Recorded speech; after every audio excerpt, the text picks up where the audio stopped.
নির্মমভাবে হত্যা করছে, নির্মমভাবে হত্যা করছে, যার বিচার এখনো হয় নাই। ঠিক আছে, আপনি চিন্তা করেন।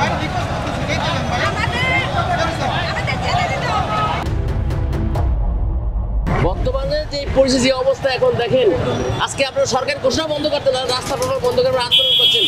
দেশের মানুষের জননিরাপত্তা নাই, আইন নাই, শাসন নাই, কিছুতে নাই। যে যেমনি সে যেমনি আত্মসম্মান মতো নষ্ট হয়ে গেছে এখন বর্তমান যে অবস্থা দেশের।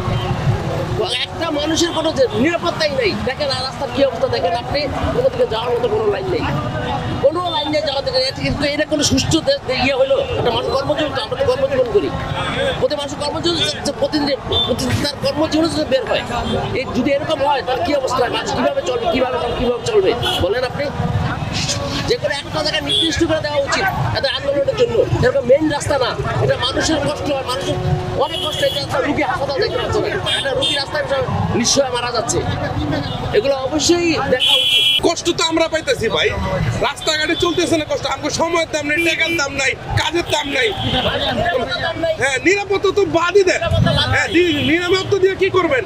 নিরাপত্তা কোনো জায়গায় নেই, সারা দুনিয়ায় কোথাও নিরাপত্তা নেই। তো হেটা করে লাভ নেই, কর্মজীবী মানুষ ভাই।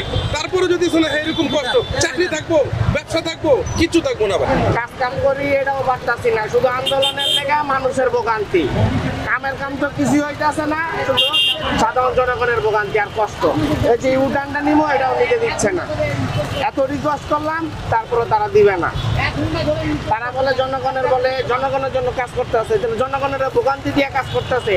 এটা জনগণের কাজ। ভাড়ার সুবিধা না, আজকে কোনো ভাড়াই পাচ্ছি না, অনেক রাস্তাঘাট, অনেক জাম, বৃষ্টি কাটলাই কারণ আর পুরো জাম, কোনো কাম কাজ নাই। আর একবারে ভাড়া কম, আজকে পরিস্থিতি খুবই খারাপ আমার উচিত।